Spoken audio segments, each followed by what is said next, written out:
ინფრასტრუქტურული სამუშაოები დედოფლის წყაროში. გზების მშენებლობა მიმდინარე წელს ადგილობრივი ხელისუფლების პრიორიტეტული მიმართულებაა. თანხები როგორც ადგილობრივი, ისე ცენტრალური ბიუჯეტიდან იხარჯება.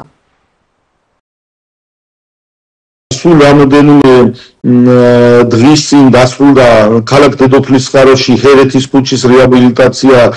რომელიც გამოვიდა ულამაზესი და ეს არის ერთ-ერთი მნიშვნელოვანი ქუჩა, ერთ-ერთი ცენტრალური ქუჩა ქალაქ დედოფლის წყაროში და მისი ნაწილი განახლებული რეგიონის ფარგლებში 2 წლის წინ რეაბილიტირდა და გზის საფარიც გამოიცვალა და მეორე ნაწილი საკმაოდ მნიშვნელოვანი არტერია ჩვენი ქალაქისა უკვე მოძველებული ასფალტის საფარით იყო და მოსახლეობა ერიდებოდა ამ ქუჩაზე სიარულს და ჩვენ სრულად განვაახლეთ. ამას გარდა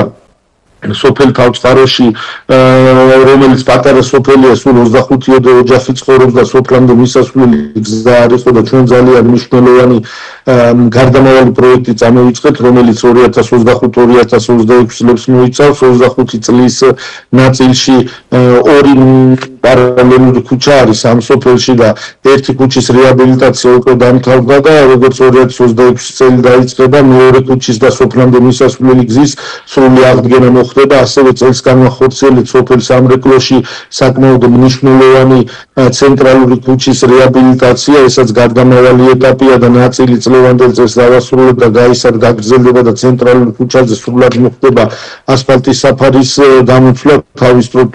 ტროტუარებიანად და მოსახლეობის სახლებამდე მისასვლელი გზებიანად და ესაც მნიშვნელოვნად ერთის მხრივ საგზაო მოძრაობას მოაწესრიგებს და მოსახლეობას გადაადგილებას გაუიოლებს, მეორე მხრივ გარემოს ზემოქმედება გაუმჯობესდება. წელს პირველად სოფლის შიდა გზებზე დავიწყეთ ასფალტის საფარის მოწყობა და ორივიდან სამთაწყაროშიც პიროსმანშიც მნიშვნელოვანი პროექტი განვახორციელეთ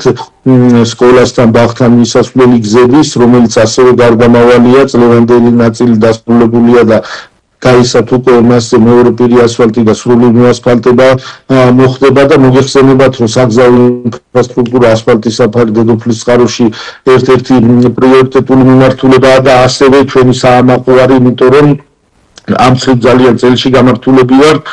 წელს მნიშვნელოვანი პროექტი განხორციელდა სოფელ ზეუმაჩხანში, სოფელ გამარჯვებაში, სოფელ არბოშიკში, სოფელ ქვემოქედში, სოფელ ზემოქედში, სოფელ არხილოს კალოში საგზაო ინფრასტრუქტურის მიმართულებით მოგახსენებთ სოფელ ხორნაბუდში, ჭავჭავაძის ქუჩის